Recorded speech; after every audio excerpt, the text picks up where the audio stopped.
To தரணிஸ் kitchen. இன்றைக்கி வாங்க அருமையான ராஜ்மா கிரேவி பார்க்கலாம். ராஜ்மாவை 8 ஹவர்ஸ் ஊற வச்சுருக்கேன். ஊற வச்ச ராஜ்மாவை நல்லா வேக வச்சுக்கலாம். 10 விசில் விடுங்க, அப்போ தான் நல்லா வேகும்.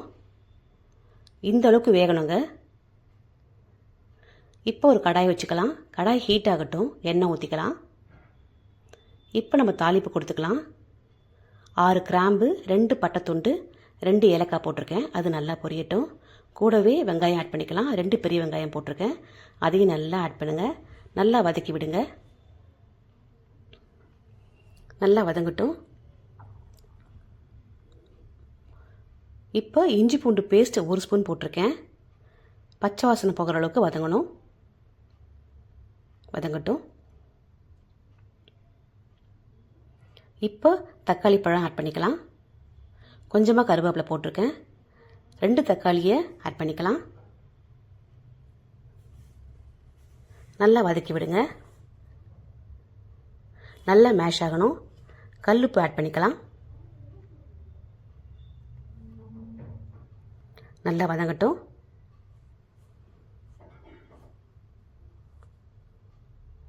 இப்போ 1 ஸ்பூன் சில்லி பவுடர்,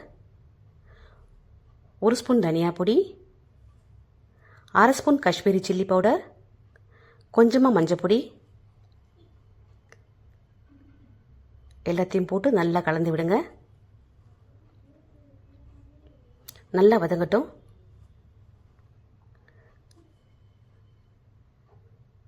இப்போ நம்ம ராஜ்மாவை ஆட் பண்ணிக்கலாம். இப்போ நல்லா கலந்து கொடுங்க.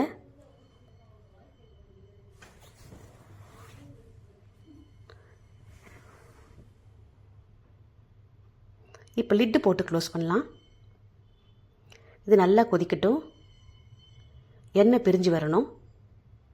இப்போ 1/4 ஸ்பூன் கரம் மசாலா போட்டிருக்கேன்.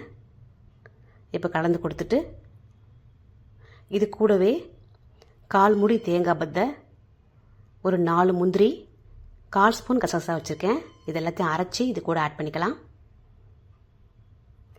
அகெயின் லிட்டு போட்டு க்ளோஸ் பண்ணுங்கள்.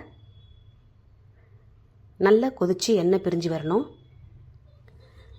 ஸ்டவ்வை மீடியமில் வைங்க.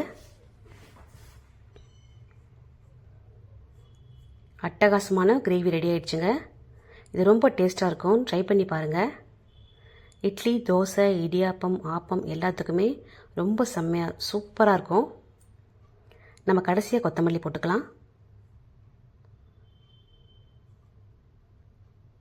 ராஜ்மா நம்ம உடம்புக்கு ரொம்ப ரொம்ப நல்லதுங்க. ஒரு ஹெல்த்தியான டிஷ். கண்டிப்பாக ட்ரை பண்ணி பாருங்கள். நிறைய வீடியோ போட்டிருக்கேன், செக் பண்ணி பாருங்கள். இந்த வீடியோ உங்களுக்கு பிடிச்சா லைக் பண்ணுங்கள், ஷேர் பண்ணுங்கள் அண்ட் சப்ஸ்கிரைப் பண்ணுங்கள் ஃப்ரெண்ட்ஸ். கண்டிப்பாக மறக்காமல் ட்ரை பண்ணி பாருங்கள். ரொம்ப டேஸ்ட்டாக இருக்கும். தேங்க்யூ.